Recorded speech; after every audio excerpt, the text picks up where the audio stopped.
The Oklahoma City Thunder just had a massive win tonight against the Milwaukee Bucks, and it seemed like everything was going their way in this game, and it looks like everyone's playing healthy, and we're finally figuring out what this team is going to look like come playoffs. First, before we get into all this, though, don't forget to hit subscribe. As you can see here, 91.5% of you guys are not subscribed to the channel.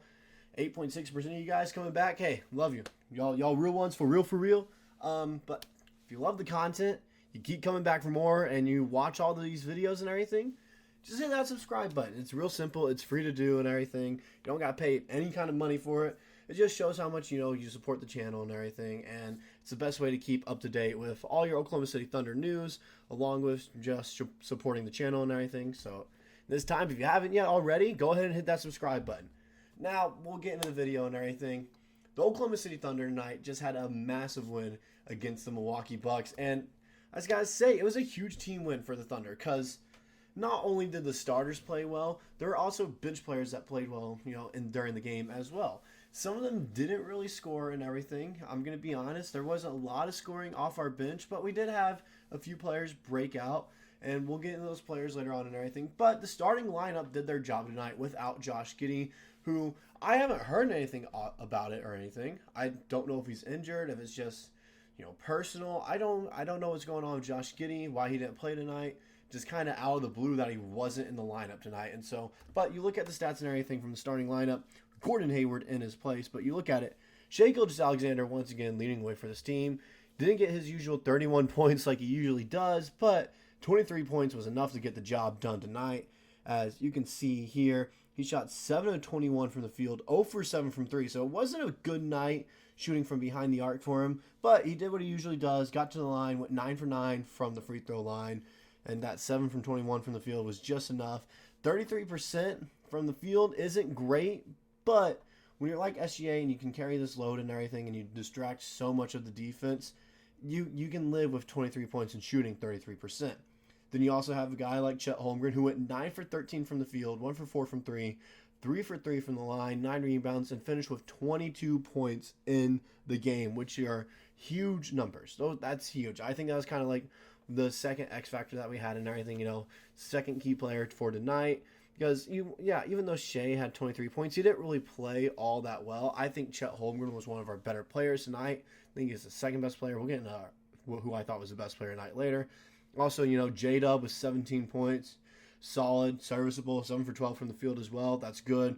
Gordon Hayward, 6 points. He doesn't really, he didn't really do much. He was just kind of there.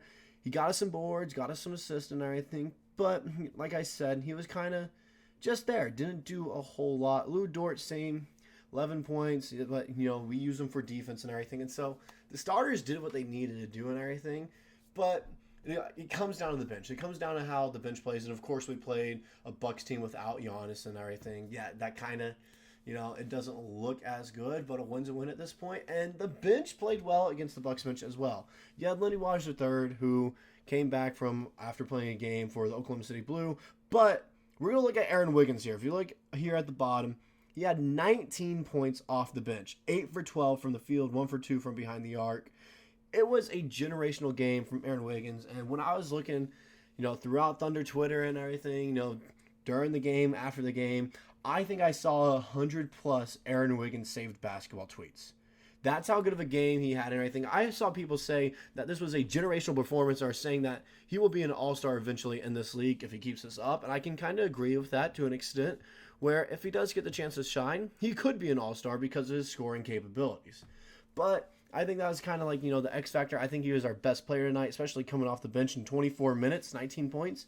We take that all day long. And you also have other guys like Cason Wallace, who was serviceable. He was able to, spend some time out there, 6 points, 2 for 5 from the field in 19 minutes. And then Jalen Williams, J-Will, had 10 points, 4 for 8 from the field. And so, like I mentioned, the bench did their job, and it was mainly Aaron Wiggins. And some of this is just because, the role players are stepping up. Role players are playing well and everything. We're not dealing with injuries anymore at the moment. Josh Giddey, it could be an injury. However, I highly doubt it. I highly doubt he's out for injury. I didn't see anything, before the game or after the game. I don't know why he was out. I was doing my best to try to find something, but nothing was popping up. And so, hey, it happens. Sometimes, something pops up and you're just not going to play the guy. But I don't think, health is an issue at all. We're healthy. We're a healthy team right now.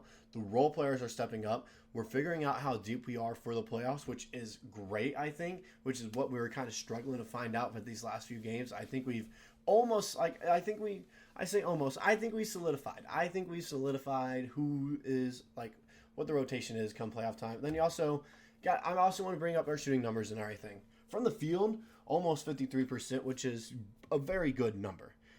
Then 34% from the three-point line.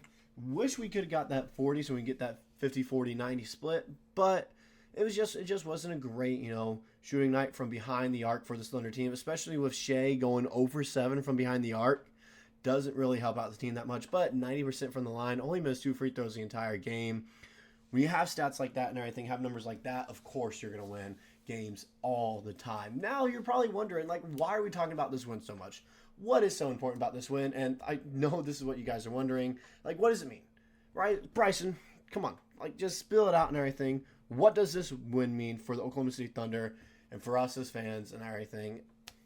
That's what I got to say. I saw this and everything, tweeted out after the game.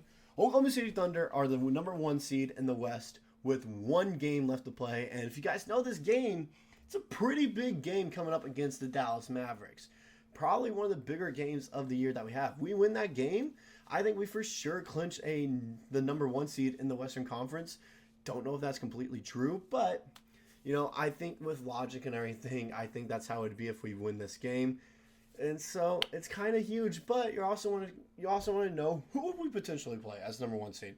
Who would we potentially play? And you look back here and everything. If we finish as the 1 seed, I am thinking we probably play a team like the Kings. The Kings or Suns probably in the first round. Because I think the Lakers beat the Suns in the first round. And I think the Kings beat the Warriors. And it comes down to whoever, wins that game between Kings and Suns if we finish as the 1 seed. Now, it is kind of tight and everything. As you can see here, we're kind of all tied up. And we win the 3-way tiebreaker between Minnesota, Denver, and us. But, I wouldn't be mad if we finish as the 3 seed and take on a team like the Pelicans or also potentially the Suns. Both teams I think we match up very well against. Just looking at it and everything, looking how we've played against them this year and everything, I think it matches us up quite well. And being a number 1 seed, I don't want to play Dallas in the second round. I don't. I'd rather see them in the Western Conference Finals. I'd rather see them in the Western Conference Finals and everything when they're a little bit more banged up and everything. We've, going through the same stuff and everything. I just don't want to play them so early on because I do think that they are a dark horse to win the Western Conference. And it's just a team I don't want to see until the Western Conference Finals. I keep saying the same thing here, but they're just very good. But also, we could also finish as a 2nd seed, which wouldn't be bad. Also puts us against a play-in team. We'd probably play the Lakers, would be my guess. That'd be my guess if we finish as a 2 seed. Probably play the Lakers, and I don't have any problem with that. I don't have a problem with playing the Lakers first round and everything. It can be scary, especially playing against a team like LeBron, that has LeBron in the playoffs and everything. It does get scary. You do freak out a little bit and everything. You do want to check that. But, hey, can't really do anything about it when it happens and everything. And I think, like I mentioned, what did this win mean? I think it gives us confidence. I think it especially gives us confidence having home court advantage the entirety of the playoffs if we finish as the 1 seed. However, personally, I don't want the 1 seed. Give me the 2 or 3 and we'll be fine, just because I don't want to face Dallas that early in the playoffs. I don't want to face them second round. I want to wait till the Western Conference Finals. But this will be the first time we've been the 1 seed in a few years and everything.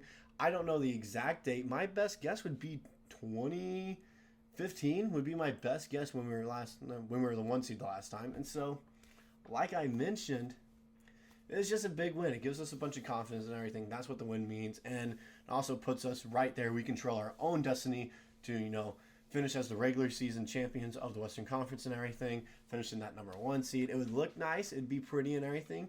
But it doesn't matter if we can't finish it off in the playoffs.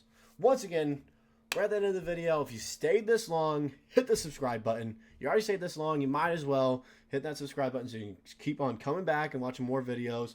Might as well hit that bell while you're there too so you can be notified when new videos are published and everything. That's all I got in this video. Thunder up, stay out there and everything. Thank you for tuning in this video.